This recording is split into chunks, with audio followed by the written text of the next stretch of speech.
5000 ஆண்டுகளுக்கு முன் சித்தர்கள் கூட வெளிப்படையாக சொல்லாத ஒரு ரகசியம் இருந்தது. அது என்ன தெரியுமா? முருகப்பெருமானின் பங்குனி உத்திர நாள் மந்திர சக்தி. இந்த நாள் வெறும் திருவிழா அல்ல, சிவசக்தி சங்கம நாள், தெய்வீக கல்யாண சக்தி நாள், கர்மா அழியும் நாள். ஆனால் இந்த நாளில் ஒரு குறிப்பிட்ட மந்திரம் சொன்னால் மட்டும்தான் முழு பலன் கிடைக்கும். பூஜை ரகசியம் அந்த சித்தர்கள் சொன்னது.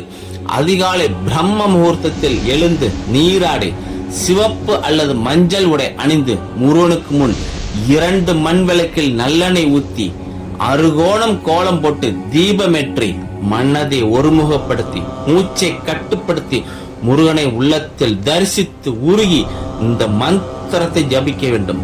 அந்த மந்திரம் பங்குனி உத்திர நாளில் ஜபித்தால் திருமண தடை உடையும், மன்ன வேதனை கரையும், எதிரிகள் அழியும், வாக்கு சித்தி கிடைக்கும். ஆனால் ஒரு விஷயம், இந்த மந்திரம் சாதாரண மந்திரம் அல்ல. இதை கூறும் பொழுது உங்கள் வாழ்க்கையே மாறலாம். இந்த மந்திரம் எல்லோருக்கும் சொல்லப்படாது, நம்பிக்கை உள்ளவர்களுக்கு மட்டும்தான் சொல்லப்படும். நீங்கள் தயார் தானா? இப்போ சொல்கிறேன் 5000 வருட ரகசிய மந்திரம்.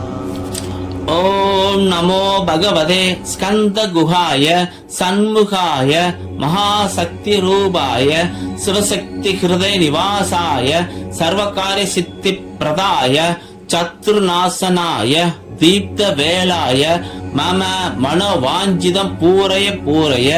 ஓம் சரவண பவாய நமக ஸ்வாஹா. ஓம் நமோ பகவதே ஸ்கந்த குஹாய சண்முகாய மகாசக்தி ரூபாய சிவசக்தி ஹிருதய நிவாசாய சர்வகாரிய சித்தி பிரதாய சத்ருநாசனாய தீப்த வேலாய மம மனோவாஞ்சிதம் பூரய பூரய. ஓம் சரவண பவாய நமக ஸ்வாஹா. இந்த மந்திரம் ஏப்ரல் 1 பங்குனி உத்திரம் அன்று 108 முறை ஜபித்தால் நீங்கள் கேட்டது மட்டுமில்லை, நீங்கள் நினைக்காத வரமும் கிடைக்கும். இந்த மந்திரத்தை சொல்ல போகிறவர்கள் ஓம் முருகா என்று கமெண்ட் பண்ணுங்க. இந்த வீடியோவை 3 பேருக்கு ஷேர் பண்ணுங்க. முருகன் அருள் உங்களை தேடி வரும். வணக்கம்.